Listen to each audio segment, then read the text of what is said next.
Good afternoon, guys. So this is now day one of only the youngest of the lot that I have now that's moving around the loft. It's a whole lot of them. So this is how I'm gonna go about this now. They are alone in the passage and I will try to keep them out for half an hour to an hour, or say by 6 o'clock I'll try to get them all in. Not like they are going to circle or anything, because as you can see, there's the majority of them cannot even fly.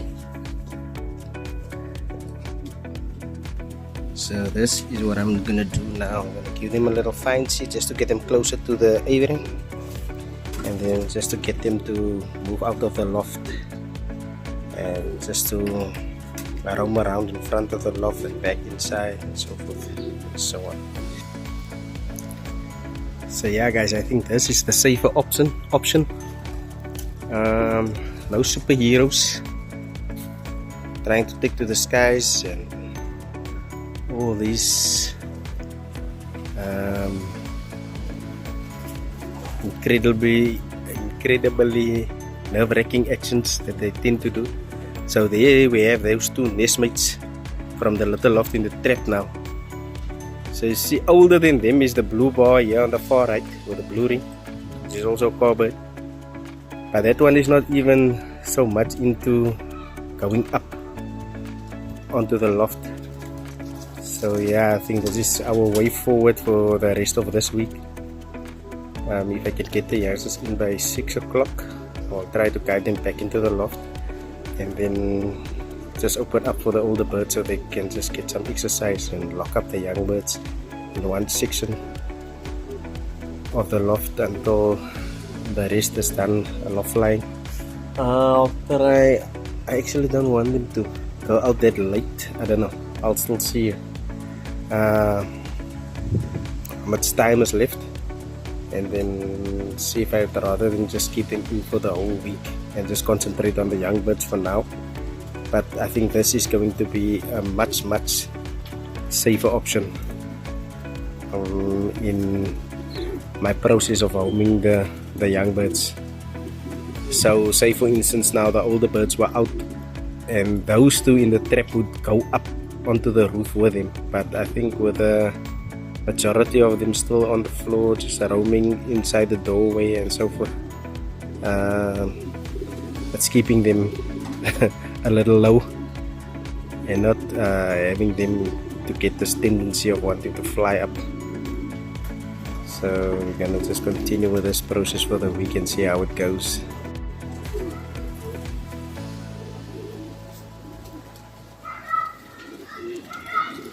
So here we are, trap wire elevated so they can get used to the trap as they're sitting here on the landing board.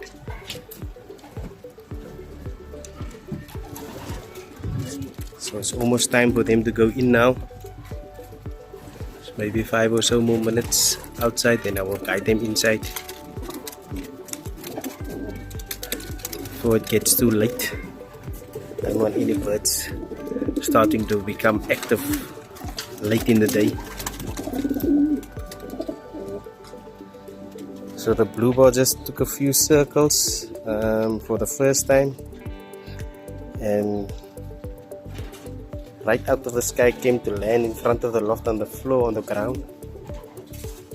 So that is a little bit better than this superhero we have here on the roof. This bird, look at. Okay, then we have like 3 newbies on the landing board here. The bluebird was also on the roof. So there's a little bit of progress, and this is a much calmer method to bring the youngsters in. No wild flapping around and all of a sudden flying and all sorts of stuff going on here. So I like this more. Now a newbie is also on the roof again. Let me just wait for them to come down and then I'll close them up.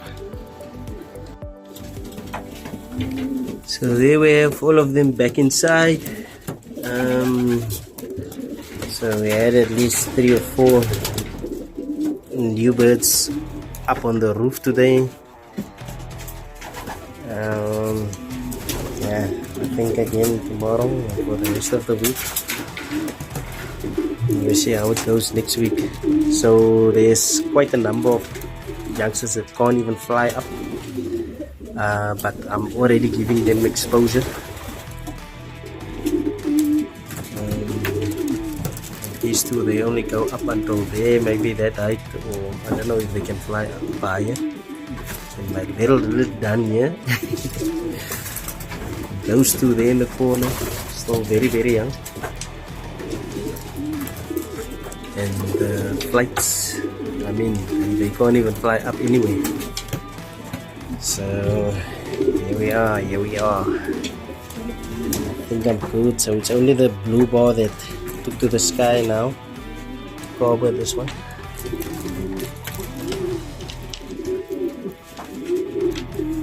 Alright, see how it goes tomorrow.